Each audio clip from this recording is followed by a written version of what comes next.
Thank you very much, Madam Speaker. And the good representative can sit down and take a weight off. And I'm sure he's going to get more questions. I just have a few comments. Please proceed, Madam. Thank you very much. I don't know how everyone in this chamber is feeling today, coming in to vote on extending the governor's executive authority and allowing him to issue his orders until the end of February. I can tell you how I'm feeling.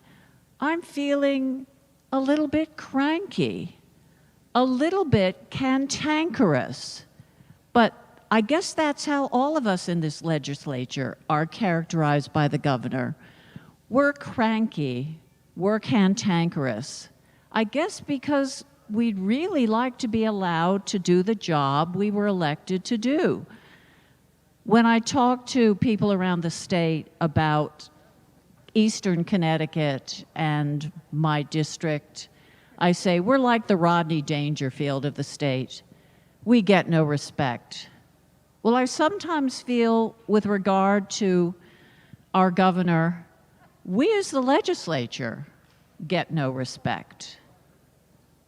We are here ready to exercise the authority that's vested in us, to come in and do the people's business, to listen to their voices as we pass legislation that's going to affect their lives every day. We've heard the argument that the governor hasn't abused his authority, and that may very well be the case. But it was one thing when we were seeing upwards of 2,000 hospitalized every day in Connecticut. My good friend referenced the current number of hospitalizations, 282. We are a far cry from where we were earlier, and thank God for that. Thank the vaccines, thank our healthcare workers, thank everyone who got up every day and went to work and kept this state going. But we're not there now, and surely this is the point at which we can say, all right, let's let life get back to normal. The governor has referenced the need to require masks in schools. Well, if masks are so important, why did the governor leave it up to each individual municipality to decide on a mask mandate? Surely, in those municipalities we represent, our boards of education can be trusted to make the decisions to keep their children safe. Surely, if we're going to allow that kind of choice on a town level through the governor's decision, we should be able to allow the schools that same decision. As I say, I'm feeling a bit cranky and cantankerous because I believe that we have a role to play, and the governor, having exercised his executive authority, deserves to take some time off. He can bask in what he's accomplished.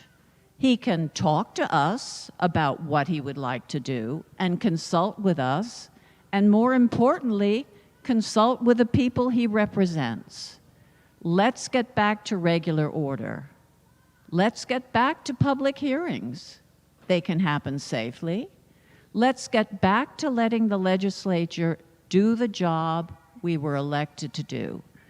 And let's face it, we can do a really good job.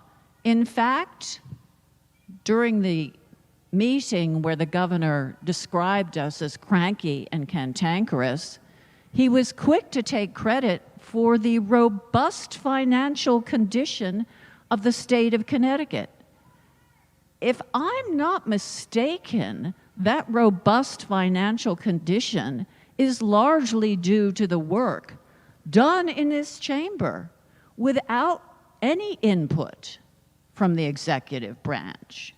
That incredible rainy day fund, which the governor is happy to take credit for, is a creature of this legislature, is a creature of true bipartisan work, when certainly no one on my side will forget, we were within 4 of being a majority in the House and tied in the Senate. And everyone was actually compelled to sit down and work together for the good of the residents of Connecticut. It wasn't the governor who created our amazing financial condition. It was people sitting in this chamber then. Minority leaders, majority leaders, chairs of appropriations and finance, with no input from the governor's office at all. So this legislature has a proven track record of accomplishing great things for the state of Connecticut. And I think if the governor would just remember that, he would be less concerned about extending his executive authority and more interested in working with us to achieve even greater things going forward. So I have, maybe mistakenly, quite a lot of faith in the people sitting in this chamber and in our ability to act in the best interests of the residents of Connecticut, the people we were elected to represent. So, Governor Lamont, I think you deserve some time off. But I want to be here as a legislature with my colleagues